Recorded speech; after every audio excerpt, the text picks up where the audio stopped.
And if I get this blank stare from them, or they don't have any feedback or commentary to provide for me, that's kind of instantaneously a red flag.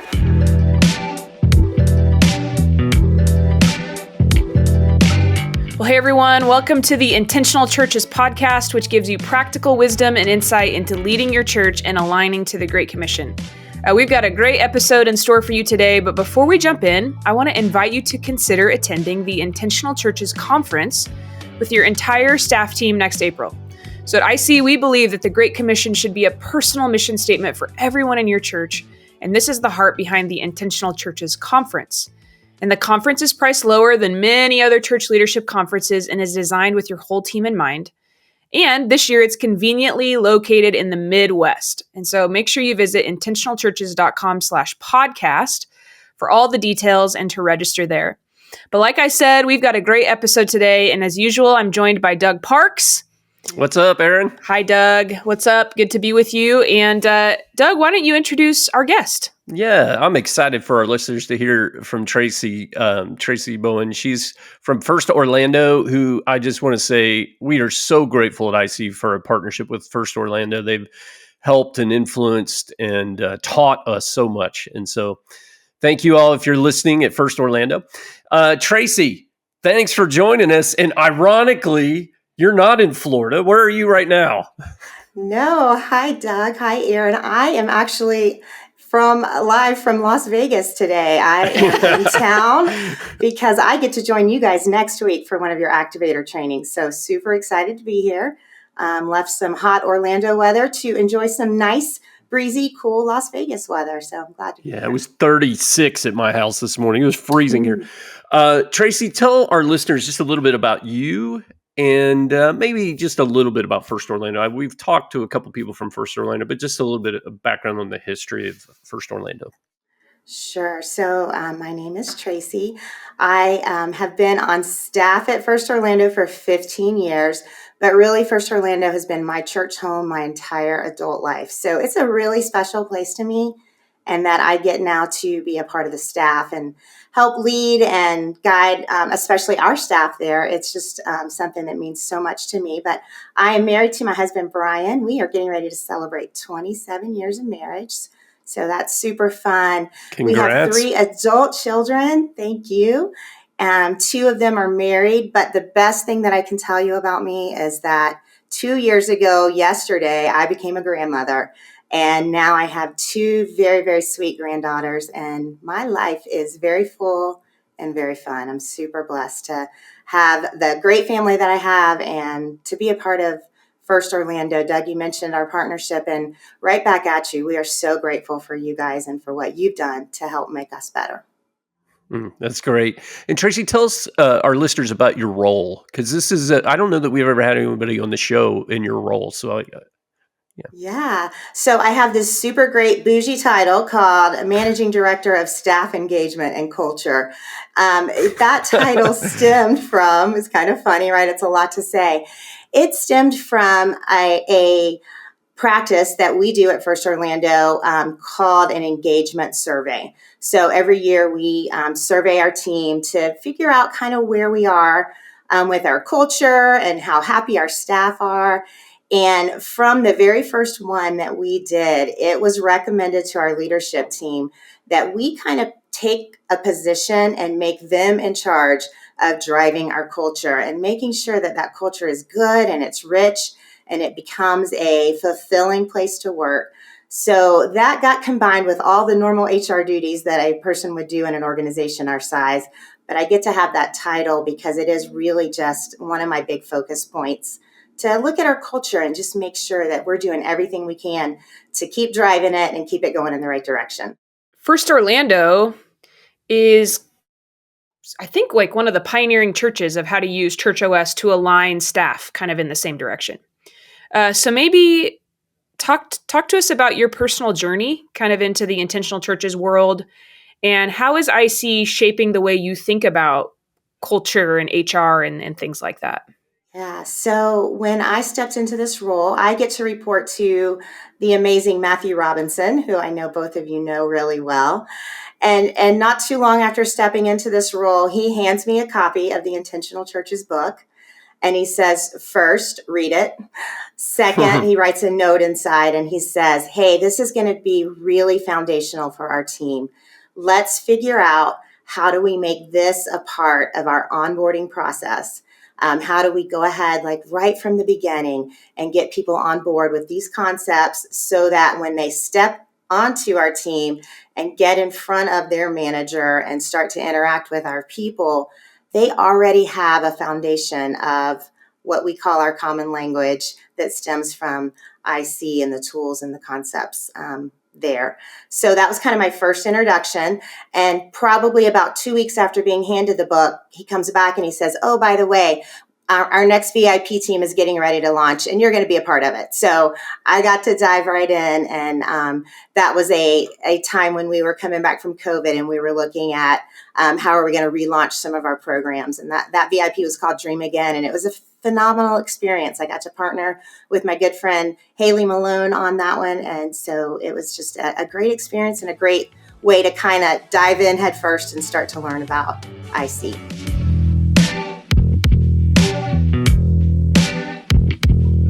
What about culture? You know, we love to use the word culture in our churches, but why is culture so important to you? Like maybe talk about how you think about, how you describe culture and why it matters so much.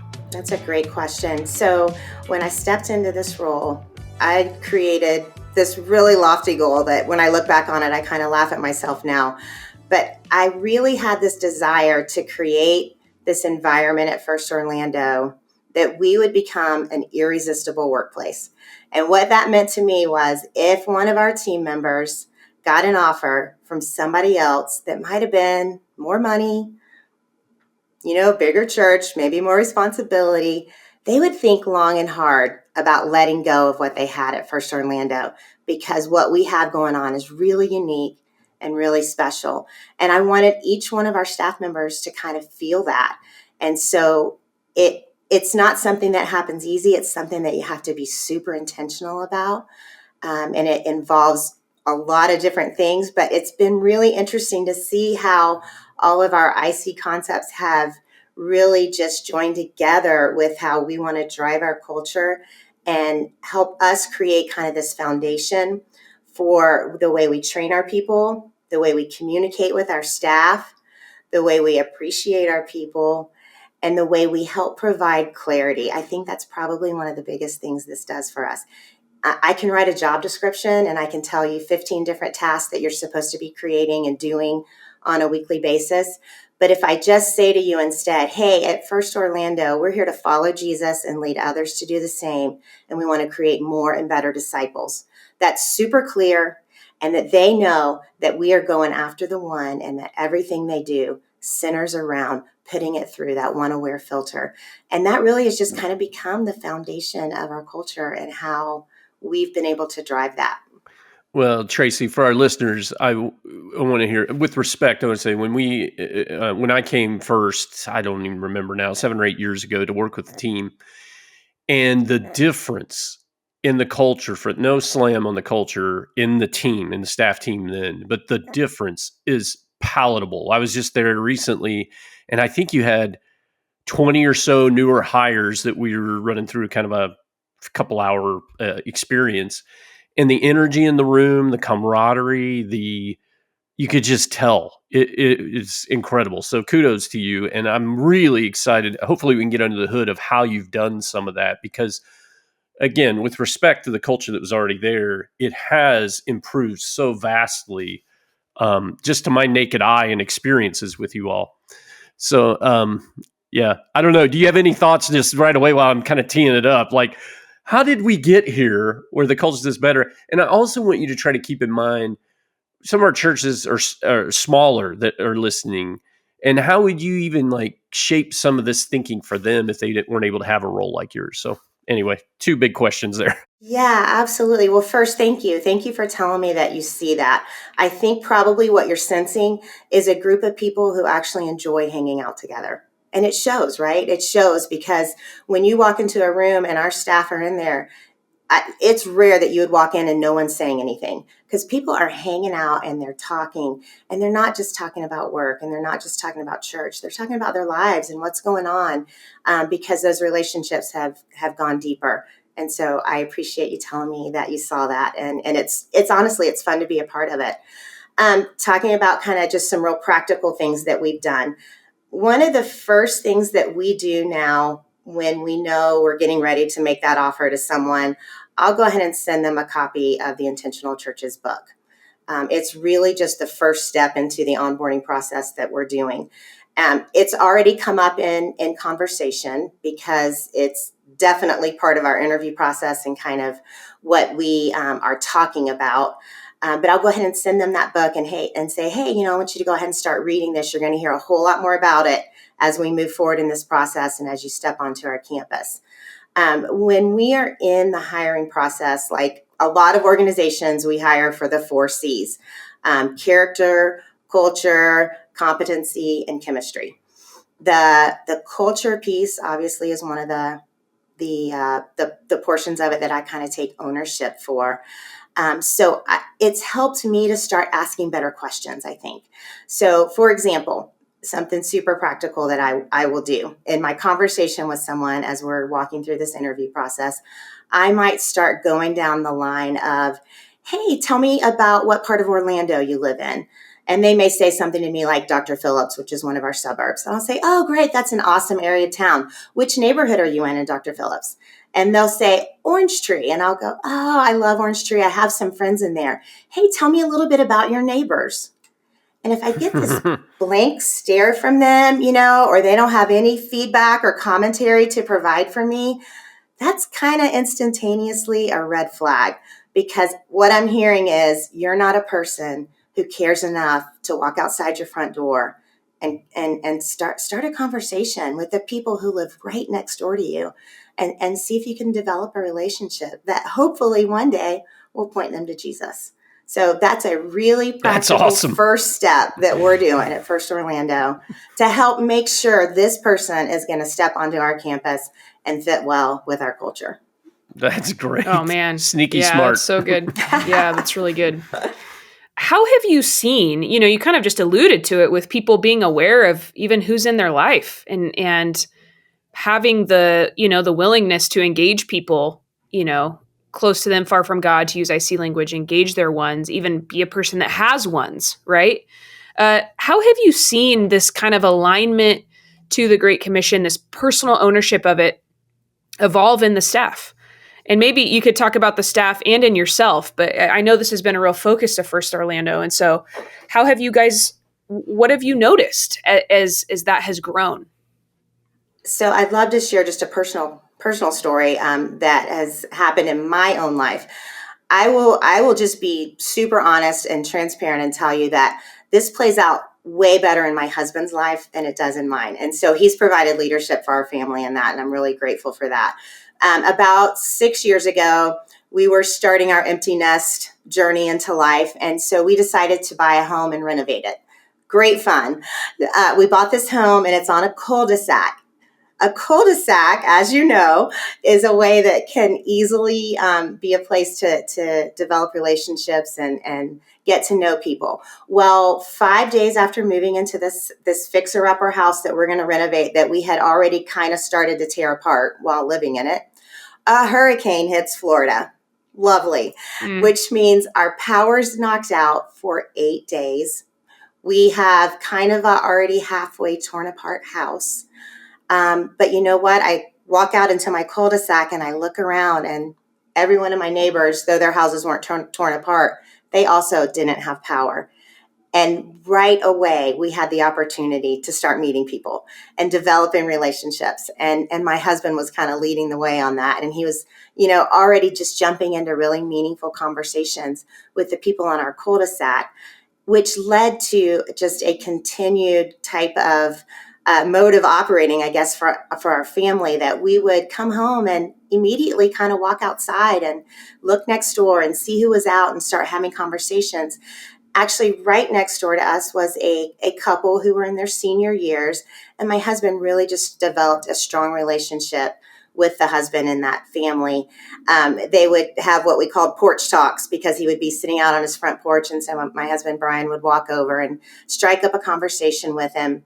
Well, about 3 years into us living there, he passed away. And wouldn't you know it, the family came to us to say, hey, we don't really have a church home. We know how much your church means to you. Is there any chance Brian would be interested in doing the funeral for our dad? We were blown away.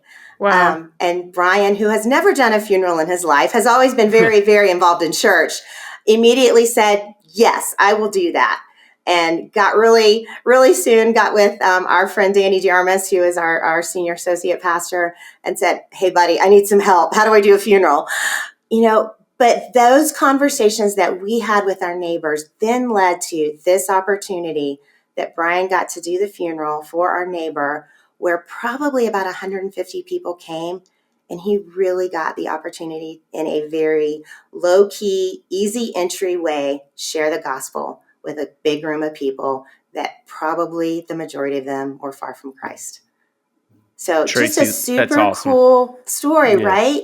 That just because we were intentional to have conversations with our neighbors in a really easy way, we were able to then turn that into an opportunity to share Christ with a lot of people. Well, I just want to say to our listeners, in church leadership, we all can kind of get consumed by chasing the next thing, the next strategy. We use the language silver bullet, whatever. And what Tracy just described, can you imagine if we could just get half of our congregation, staff, everybody doing what you all did in that cul-de-sac? And can you imagine? And this is what I hope in this new handoff to this new generation of church leaders, they will remember this is the basic blocking and tackling of Great Commission accomplishment. Building relationships. We talk about it all the time on podcasts, building relationships, building trust, hearing stories, people's personal stories and journeys, and just being there for them. So anyway, kudos to you guys. And I can't help but want to take everybody, no matter the size of church you're in, everybody's blood pressure down. This is actually in our wheelhouse, right? As Christ followers to go do this work. So.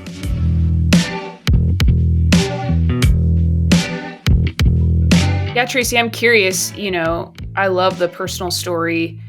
Hopefully your goal is that everybody on your staff is having stories like that themselves, right? And so as you've really shifted in the direction of ownership of the Great Commission, how is that changing the culture of your staff? So that's a great question. We one of the things that we've done over the past probably 2 to 3 years with our staff that I've seen really help them own this concept of being aware of the ones in your life is this. We've walked them through what we're calling staff groups. So staff groups is a time that we have devoted typically somewhere between 6 to 8 weeks, once a week for about an hour. Everybody's going to stop what they're doing and they're going to come to the same room, and we're going to sit together in small groups around a table, and we're going to walk through either some of these tools that we're talking about, or it might even be a Bible study that we're getting ready to launch and have our whole church walk through at the same time. We're starting with our staff because we've learned that if our staff is fully bought in, it's super easy to then become excited about it.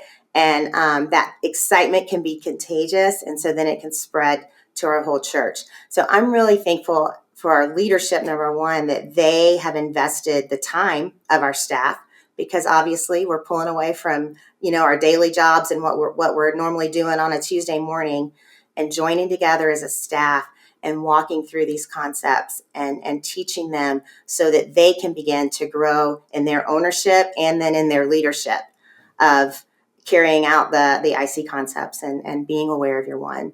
And then fast forward after that, we're now pausing. Sometimes it's at our all staff, sometimes it's at a workshop, but we're sitting around the table and you are forced to look at a group of 4 to 5 people and tell them about who is your one, who are the ones in your life right now? Let's talk about it. Let's talk about some conversations you're having with them. And let's talk about some ways that we can get them beyond that conversation and hopefully into one of our services so that we can, keep that impact going. Yeah, that's awesome. I love it. Are there any other ways that you guys have used IC or the concepts of intentional churches to help align your staff? Anything else in that category? Yeah, absolutely. So one of the unique things that we've been doing recently, as we are having events, we like to do kind of an evaluation after the event is over. We want to make sure we're using our resources the best way. We want to make sure we're celebrating the wins. And we also want to make sure we're looking at, hey, what could we have done better?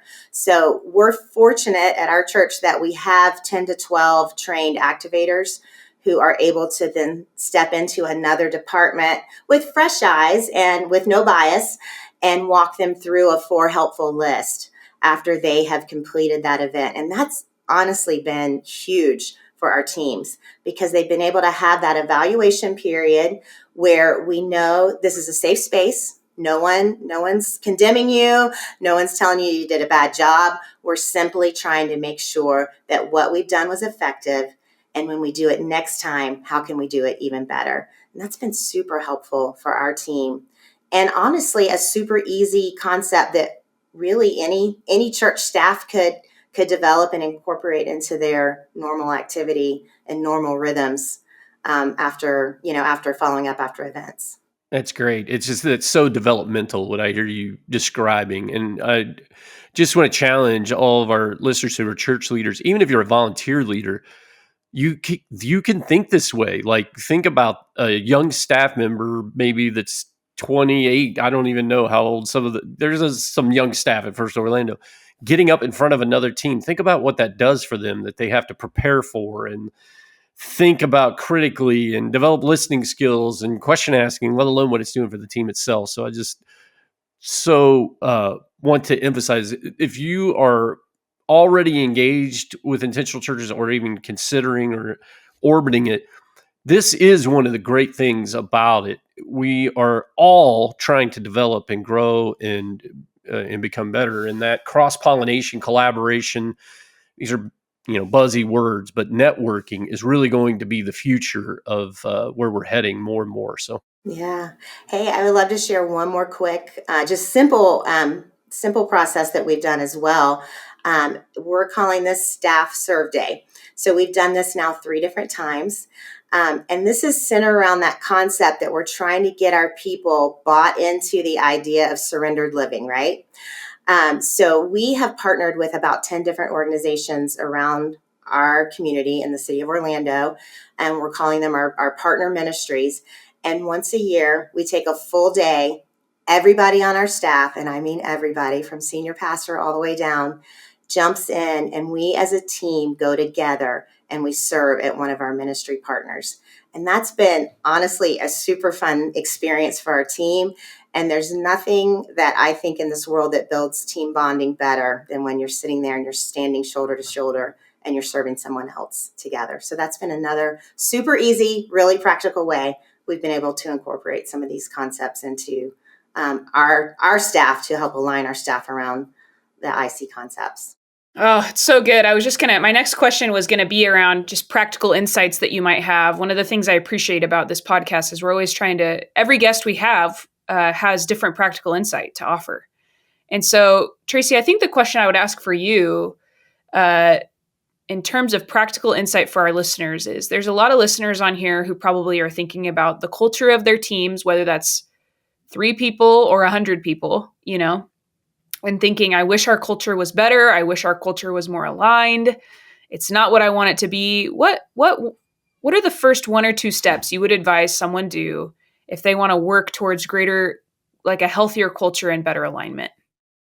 So I would say what's been super helpful for our team, and I have to believe it would be super helpful for any team, is regular communication. Honestly, it's one of the easiest things you can do, but it's also something that I think can be easily overlooked because you operate under the assumption everybody knows. They don't know, and they want to hear. And I'll tell you a super easy tool that we've implemented recently that I think has been fabulous for our team and would be an easy way for any team to pick it up and start doing it. We do the Monday morning memo. Okay, the Monday morning memo hits your inbox every Monday at 6:30 a.m. if you happen to be up ready reading your emails that early. And this email will tell you everything that you need to know to be an informed staff member at First Orlando for the week ahead. So it's going to include, hey, groups team has this special event going on Wednesday. Kids team next Sunday is preparing for Fall Fest, so make sure you come and help. All of the events that are going on are centered in one quick, you can take a look at it, read it really quickly, know what's going on. In addition to being informative, we also take that opportunity to what we call celebrate a win. And so we're going to highlight either a staff member or one of our ministries that has had something going on great in the past week. They maybe have lived out our staff value and we want to celebrate that. Or our kids team had a great event and we want to tell everybody about that and we want to send them some kudos. We're also including a staff development piece in that, and we're giving people across our campus and across our staff the opportunity to share some wisdom or something that's on their heart in a way that will grow and develop our team. And we're even asking some of our emerging leaders to feed into that. So it's just a super easy, really free way to communicate to your staff. And we're getting great feedback from it. I think our people are appreciating the ability to have everything in one place and know that they've been informed about what's going on that week. That's great.